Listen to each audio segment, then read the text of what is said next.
Hello everyone, welcome to Sprint UPSC. We are discussing class 12th History of Tamil Nadu Board. This is chapter 31 where we are discussing the Second World War.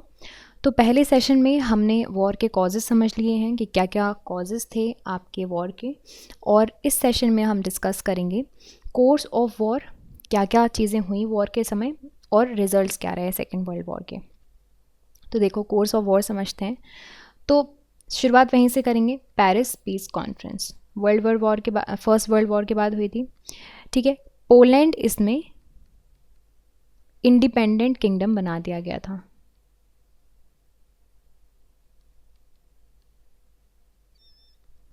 ठीक, east Persia को Germany से separate कर दिया गया था। अब Hitler आ गया था जर्मनी में, वो चाहता था कि ईस्ट पर्शिया को वापस ले आए। हिटलर ने पोलैंड में इन्वेड किया सितंबर 1, 1939 में। ग्रेट ब्रिटेन ने वॉर घोषित कर दिया कि अब वो जर्मनी और हिटलर के खिलाफ वॉर करेगा 3 सितंबर को, और सेकेंड वर्ल्ड वॉर यहाँ से स्टार्ट हो गया। ये जो है इमेज में आपको सेकेंड वर्ल्ड वॉर का इमेज है, यहाँ पे आप देख सकते हैं कि किस तरह से क्या क्या चीज़ों की लोकेशन है। देखिए, अप्रैल 1940 में जर्मनी ने डेनमार्क और नॉर्वे भी कैप्चर कर लिया। मई 1940 में होलैंड एंड बेल्जियम, वो भी उन्होंने कैप्चर कर लिए और कॉन्कर कर लिए। जर्मनी ने फिर फ्रांस को कैप्चर किया, अटैक किया और उसको कैप्चर किया 1940 में।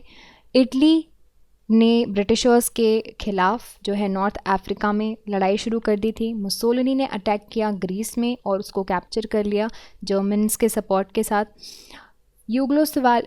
Yugoslavia and Crete was occupied by Germans then। तो आप देख रहे हो occupied regions, ओके।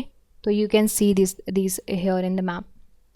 so देखो, अब फ्रांस का फॉल हो चुका था, ब्रिटेन अकेला बच गया था। इसका मतलब हिटलर को अब अटैक करना था इंग्लैंड, और वो चाहता था कि वो बाय एयर अटैक करें इंग्लैंड को। हमने देखा था ना कि जैसे जैसे ये जो आपके एरियल पावर्स हैं इनको इंक्रीज़ कर रहा था, जितने ज़ोरों शोरों से इंग्लैंड और फ्रांस अपने आप को बाय एयर फोर्स इंक्रीज़ कर रहे थे, ये भी इंक्रीज़ कर रहा था। ठीक है, तो there was a very continuous air force attack on Britain, but the dynamic leadership of the prime minister Churchill, उस चीज़ ने इंग्लैंड को सेव किया है।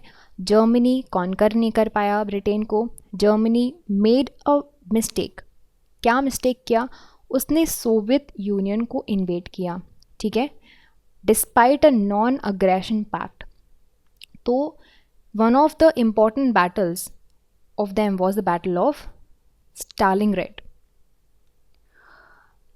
5 महीनों के लिए ये जो बैटल है चली, उसमें 2 million man, 2000 tanks, 2000 aeroplanes involve थे। The invading Germany army was driven back for February 1943 में।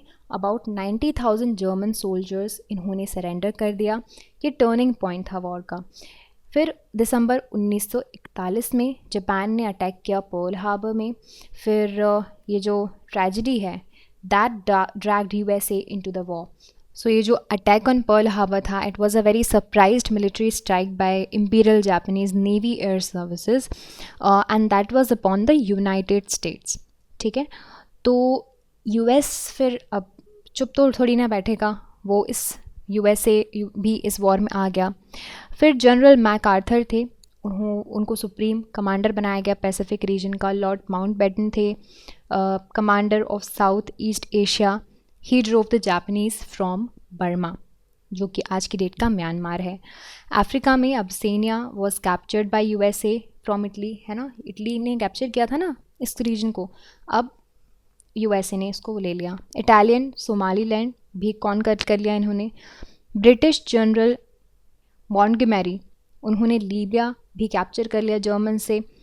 ही also conquered Tripoli and enter Tunisia also. 1942 में अर्जेलिया भी जो है वो गिर चुका था। In 1943 Sicily was captured by British and US troop. तो आप देख रहे हो यूएसए के आते से ही सीन पलट रहा था। North Africa was cleared of Italian and German troops.